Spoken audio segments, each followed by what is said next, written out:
Muy buenos días a todos los presentes. Chicos, por favor, vamos a encender nuestras cámaras. Vamos a iniciar nuestra clase de matemáticas hoy lunes 29 de noviembre. Vamos a hacerlo con dos acertijos que he traído para ustedes. Como siempre, que tengan mucho éxito y que ganen la mente más rápida. Bueno, con nuestro primer acertijo podemos recordar algo de teoría de números, ¿no? Pues nos preguntan cuál es el número primo. Número primo.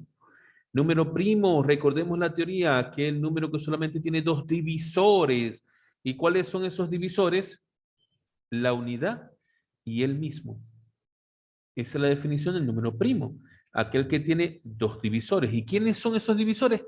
El uno, que es la unidad, y el mismo número.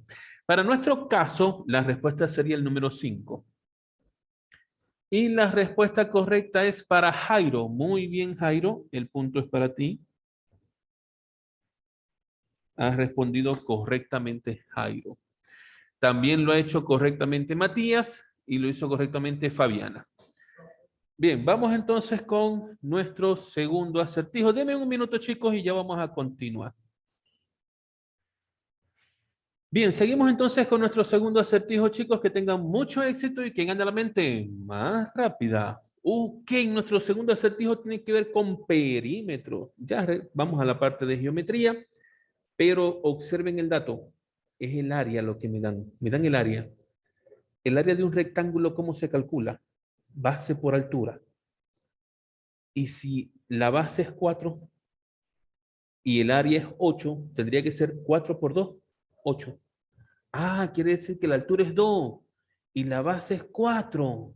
Entonces sumo 4 más 2 más 4 más 2. Y mi respuesta es 12. Mi respuesta es 12. El punto es para Jimena. Jimena fue quien respondió primero 12. Muy bien por Jimena. Chicos, el día de hoy continuamos entonces trabajando en nuestro libro de área. Tenemos que continuar con el tema de progresiones aritméticas, que debe estar ubicado en la página 267 del libro de área. 267 del libro de área.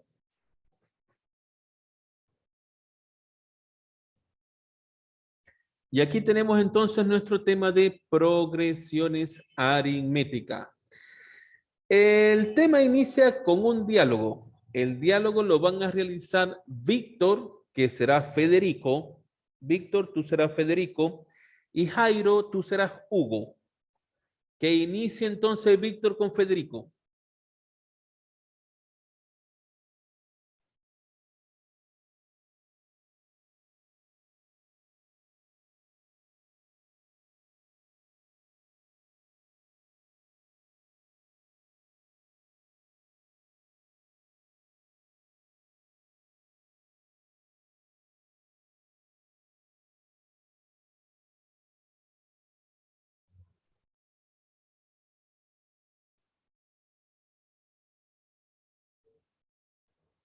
¿Ok? Muchísimas gracias a los dos chicos quienes han hecho la lectura. Ok, miren. Luego tenemos lo que es la definición de progresión aritmética que dice, es una sucesión ordenada de números en la que se pasa de cada término al siguiente sumando un mismo número constante. Ese número constante puede ser positivo o negativo. Al que se le llama razón aritmética. Al que se le llama razón aritmética. Y se representa con la letra R. R es la progresión aritmética. Veamos los ejemplos. Tengo por acá, dada la siguiente progresión, 3, 7, 11, 15, 19. Observen que son una sucesión ordenada de números que va pasando de un término a otro, como sumándole 4. Observen que voy sumándole 4. 3 más 4, 7, 7 más 4, 11, 11 más 4, 15, 15 más 4, 19. Por lo tanto, R, que es la progresión aritmética, o en este caso la razón aritmética, será igual a positivo 4. Esa es la razón aritmética. Veamos el siguiente caso. Dada la progresión aritmética, observen, está ordenado 17, 14, 11, 8. Observen que en esta progresión aritmética viene disminuyendo, pero son datos ordenados que vienen disminuyendo. ¿Bajo qué razón? La razón negativo 3, porque digo 17 menos 3, 14, 14 menos 3, 11, 11 menos 3, 8, 8 menos 3, 5, y así sucesivamente pueden continuar la progresión aritmética. En este caso, su razón viene a ser negativo 3. Forma general de una progresión aritmética. Tenemos los términos, que en este caso son a sub 1, a sub 2, a sub 3, a sub 4, y así hasta llegar a sub n. El término enésimo. Como decir, como que el último término, ¿no? El término enésimo. Y también vamos a encontrar la razón. En este caso, observen que como voy de A sub 1 a A sub 2, voy aumentando. Voy de 1 a 2, de 2 a 3, de 3 a 4, de 4 a 5. Me doy cuenta entonces que mi razón es positiva. Por eso colocan positivo R. Ahora bien, A sub 1 viene a ser el primer término y A sub n el término enésimo. R viene a ser la razón de la progresión aritmética y n es el número de términos que tiene la progresión. Veamos un ejemplo. Fíjense. Dada la progresión aritmética formada por 5, 9, 13, 17, 21, bueno, continúa hasta que llegó el último término, 85. Ahora bien, ¿quién va a ser a su 1? Que es el primer término. Ah, bueno, 5. ¿Quién será a sub n? Que es el último término. Ok, ese será el 85, ¿no? Último término, 85. ¿La razón cuál es? Miren, una manera muy sencilla de conseguir la razón es cuando se trata de una progresión aritmética que es creciente, es decir, que va aumentando. La mejor técnica es tomar el segundo término y restarle el primer término. Si usted toma el segundo, que es 9, y le resta 5, le sale 4. 4 sería la razón. Para estar seguro, ahora me tomo el tercero y le resto el segundo. Para ir bien seguro. Entonces digo 13 menos 9, 4. Ah, listo. Esa es la razón. Las dos restas que hice me han dado 4. He conseguido entonces la razón. Ahora, ¿y cómo consigo estos números que quedaron aquí en el medio? Que faltaron por escribirse. Por ejemplo, aquí tengo el término 1, 2, 3, 4, el 5. ¿Dónde está el 6, el 7, el 8, el 9 y el 85? ¿Qué término será, no? ¿Cuántos términos tendrá la final de esta progresión? ¿Cuántos términos hay entre el 21 y el 85? Muchas preguntas allí que nos hacemos. Es por eso entonces que a continuación tenemos el cálculo del término enésimo de una progresión aritmética.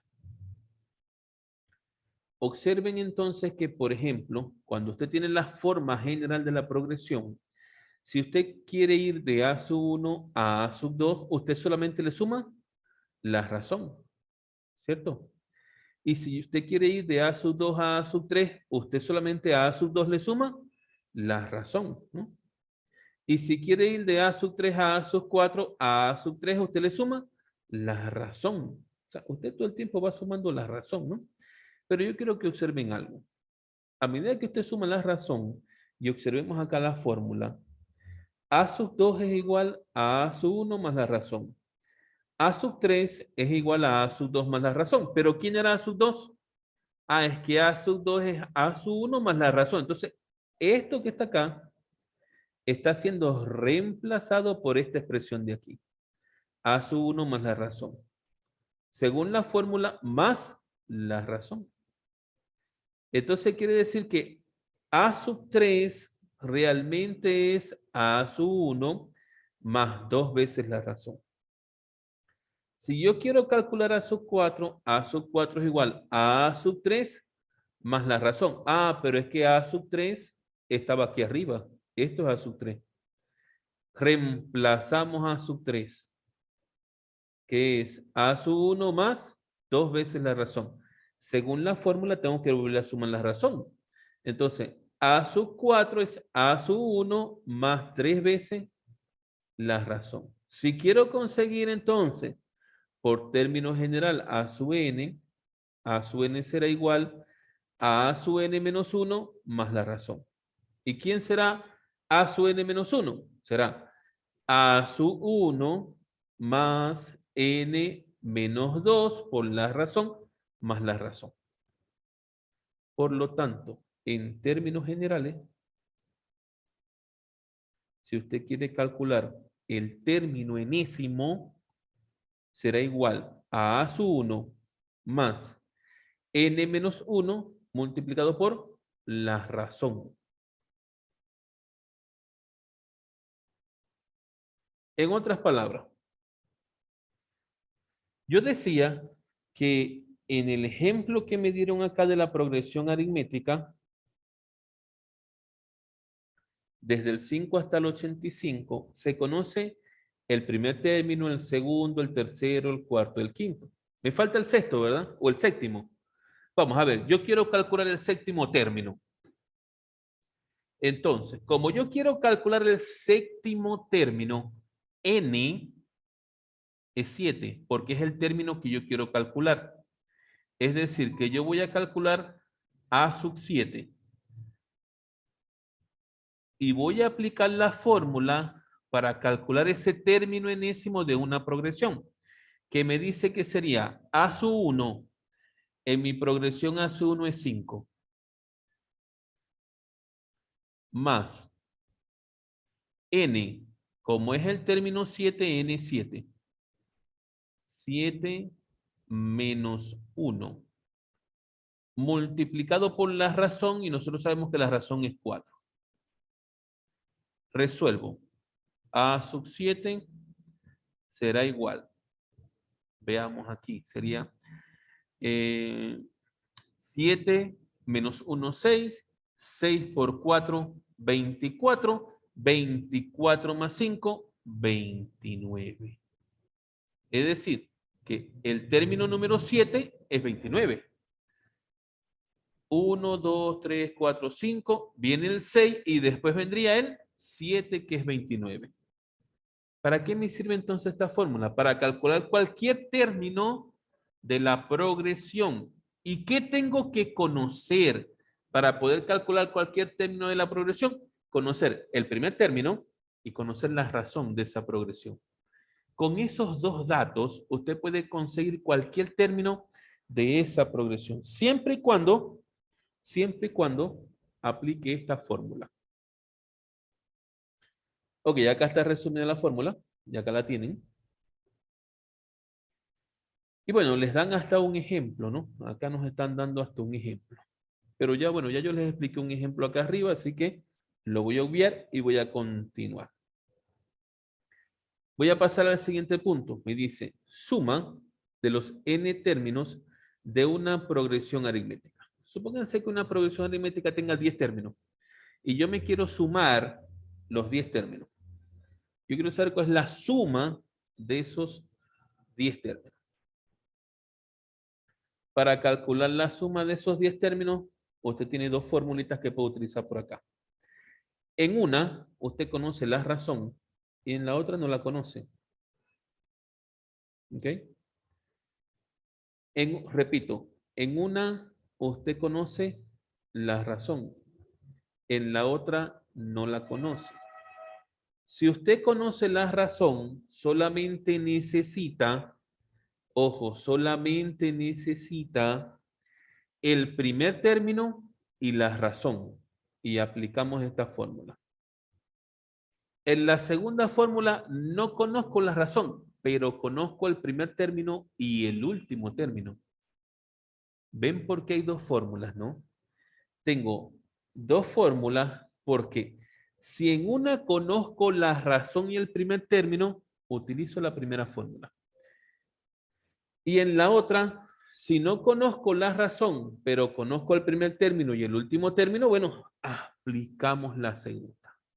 Eso es lo que se debe de hacer. Y veamos un ejemplo. Dice, dada una progresión aritmética de 30 términos.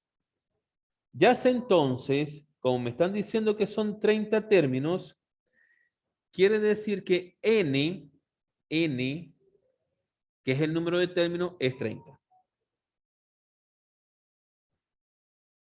N, que es el número de términos, es 30.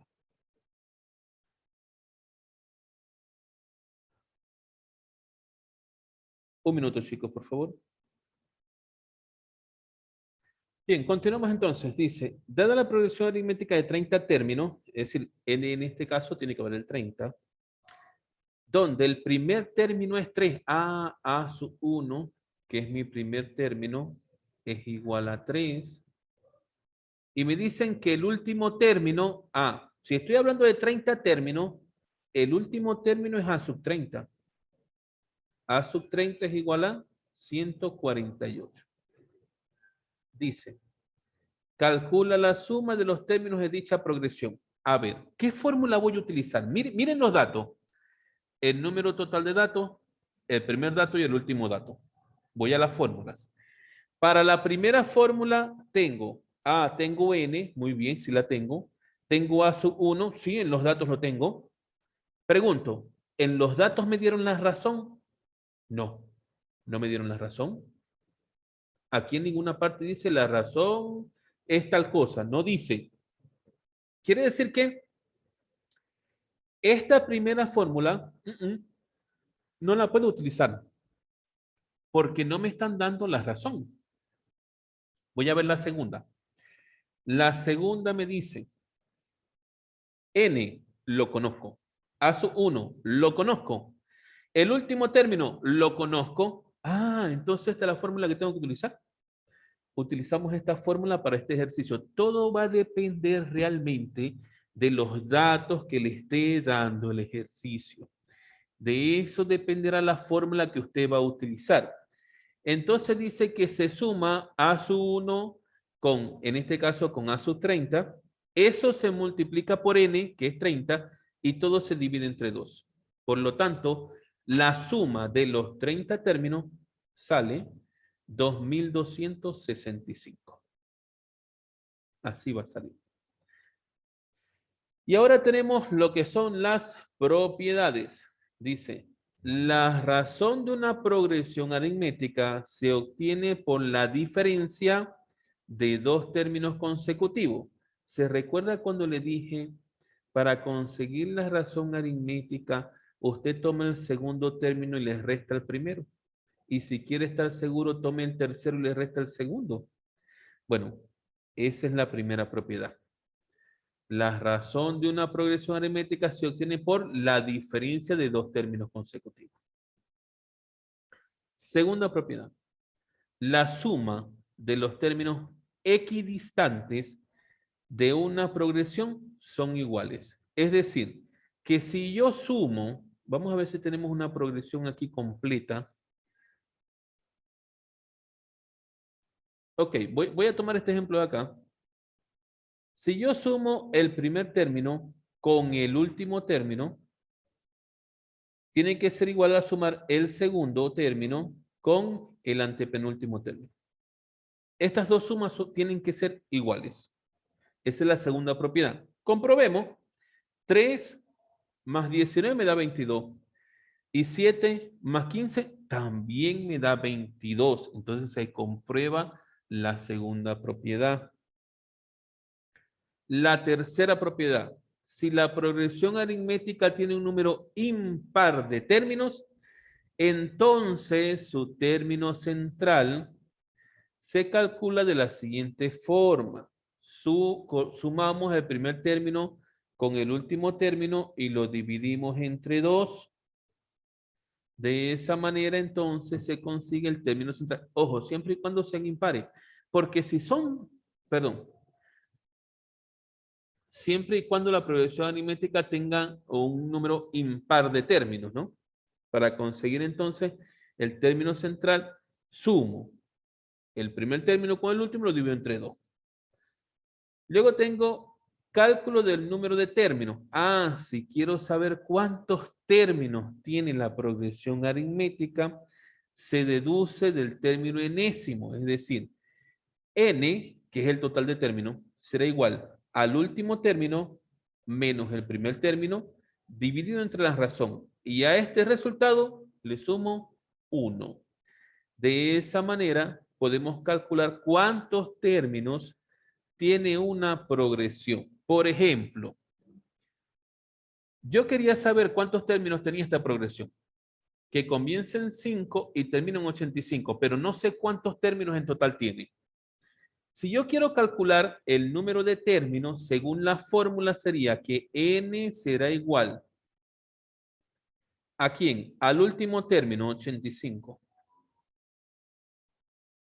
menos el primer término, 5, dividido entre la razón, 4, y a esto se le sumaba 1. Eso creo que nos decía la fórmula. Aquí está la fórmula.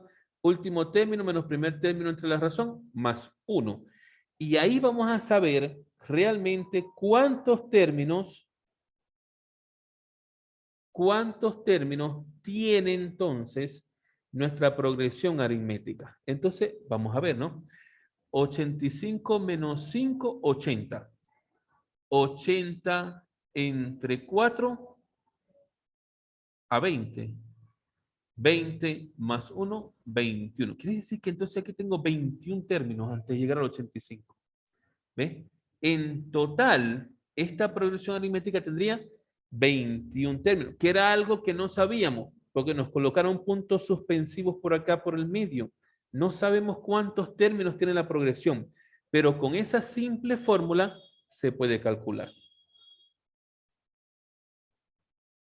Ok, ya lo que viene a continuación son simplemente ejemplos. Por lo tanto, vamos a pasar a nuestro libro de actividades a la página 257. Allí estaremos resolviendo ejercicios que tienen que ver con funciones y progresión aritmética. Están los dos temas en una sola práctica. Vamos entonces a nuestro libro de actividades. Deme un momento mientras lo ubico. Página 257 de su libro de actividades, por favor.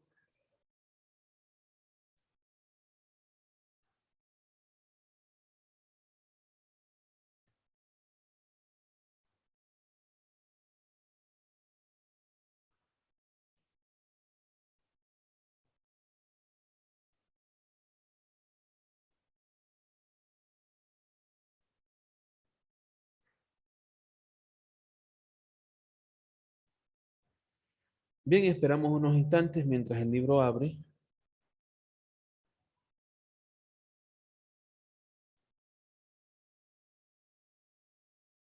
Ok, acá tenemos entonces nuestro tema. El tema es de función y progresión aritmética. Y tenemos nuestro primer ejercicio. Dice así. La cantidad de hierro contenida en un fruto depende del tipo de fruto seleccionado. Así, por ejemplo, en el siguiente cuadro tenemos X es el fruto de una pieza y Y es el hierro en miligramos. Por ejemplo, la aceituna tiene 1,6 miligramos de hierro. Una ciruela tiene 3,9 miligramos de hierro. Un higo tiene 4 miligramos de hierro. Una lima tiene 0,4 miligramos de hierro. Una pera tiene 0,5 miligramos de hierro. Y una cereza tiene 0,5 miligramos de hierro. Ahora dice, argumenta si la relación fruto-hierro es una función. Ok, veamos. Lo primero que voy a hacer es un diagrama sagital. En el primero voy a colocar los X, que son los frutos. Aquí dice X fruto. Y en los segundos, en el segundo diagrama, voy a colocar las Y,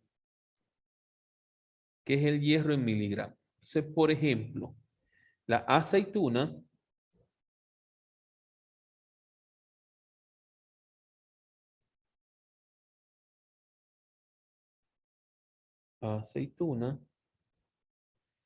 tiene en Y miligramos 1,6 miligramos.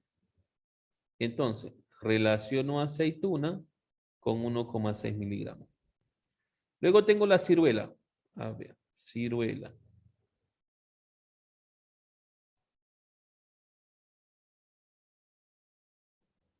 Ciruela. En miligramos tiene 3,9 miligramos.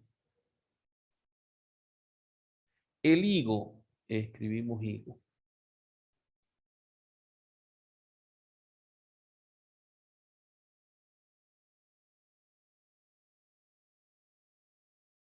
El higo tiene 4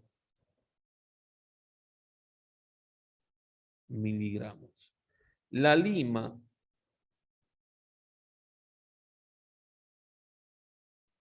tiene 0,4.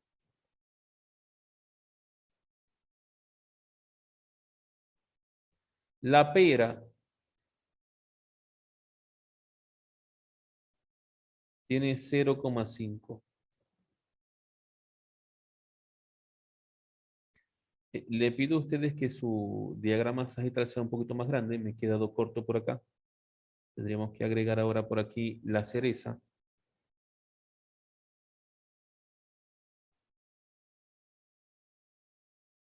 Y la cereza también tiene 0,5 miligramos.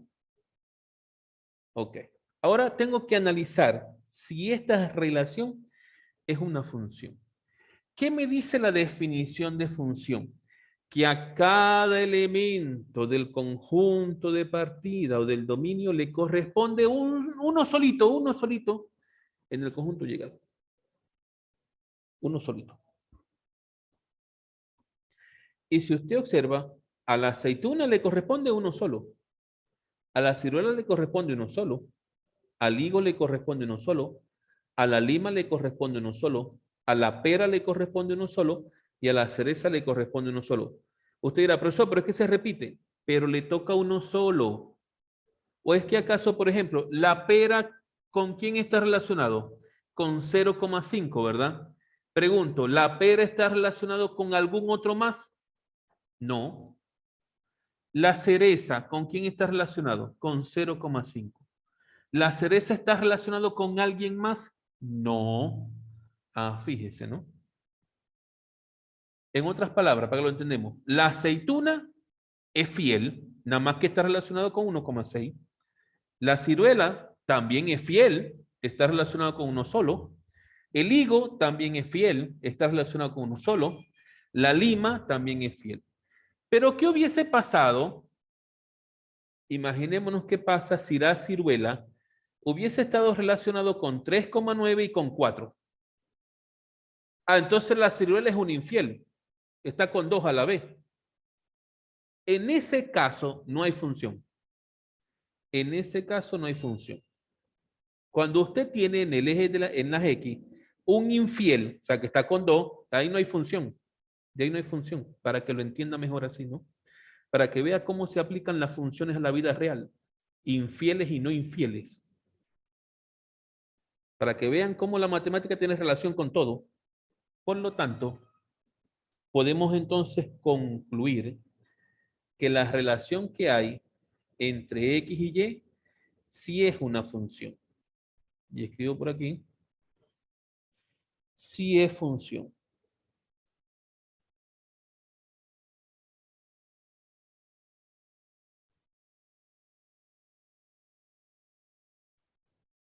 Copien, por favor, que ya seguimos. A ver, pasamos entonces al ejercicio número 2. Dice, determina el valor de x más y si f es una función. Miren, cuando especifican f es una función, recuerde que el valor de x solamente puede estar relacionado con un solo valor en el conjunto de llegada. En mi caso, el conjunto de partida es la primera componente, es decir, 4. Y fíjese que usted tiene, en el primer par ordenado, usted tiene el 4 como elemento de partida. Y en el segundo par ordenado también tiene el 4. Y en el tercer par ordenado, usted también tiene el 4 en el elemento de partida. Para que eso sea función, esta expresión que tiene aquí, esto que tiene aquí y y más 3, todo esto tiene que ser iguales. Todos tienen que ser iguales. Porque dése cuenta que aquí tiene 4, que es igual a 4, que es igual a 4.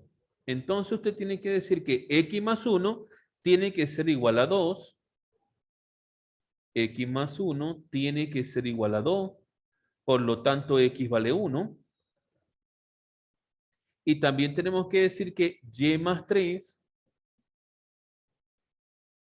también tiene que ser igual a 2, con lo que y será igual a negativo 1. ¿Qué me pide? Me piden x más y. X más y.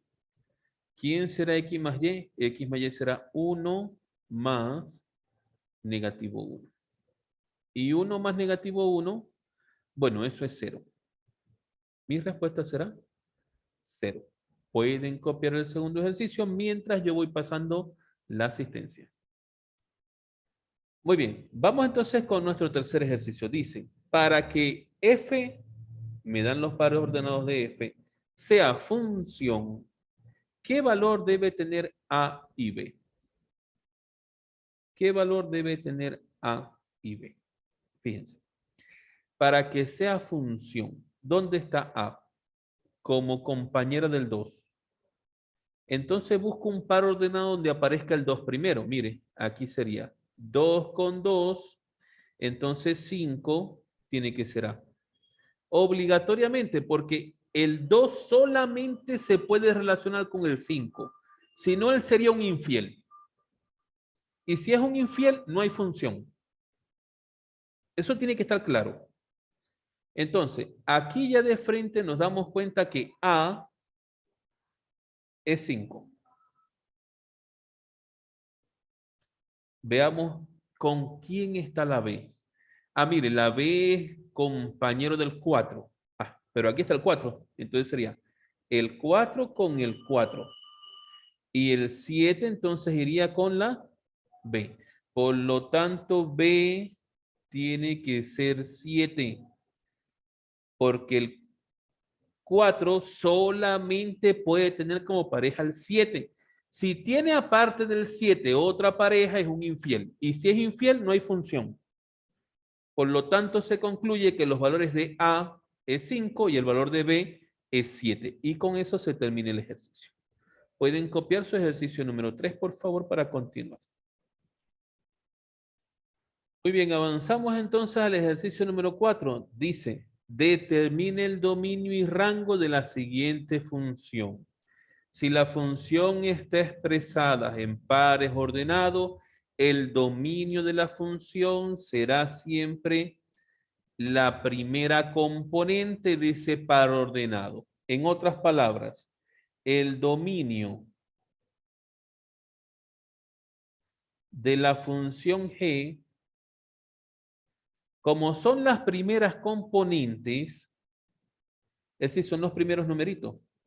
De este par ordenado, el primer número es el 4. Del segundo par ordenado, el primer número es el 8. En el tercer par ordenado, el primer número es 12. Y en el cuarto par ordenado, el primer número es 16. Estos primeros números de los pares ordenados se conocen como primeras componentes. Y las primeras componentes son el dominio de la función. Entonces escribo acá que el dominio es el 4, el 8, el 12 y el 16. Estas primeras componentes son el dominio de la función. Ahora bien, el rango de la función G está dado por la segunda componente. La segunda componente es el segundo numerito que aparece en el par ordenado. Por ejemplo, en el primer par ordenado, el segundo número es el 5. En el segundo par ordenado, el segundo número es el 10. En el tercer par ordenado, el segundo número es el 15. En el tercer par ordenado, el segundo número es el 20. El rango está dado por la segunda componente. Estos números que les acabo de marcar son la segunda componente en cada par ordenado. Por lo tanto, el rango será 5, 10, 15 y 20. Y ahí usted tiene entonces dominio y rango de la función G. Copie su ejercicio número 4, por favor.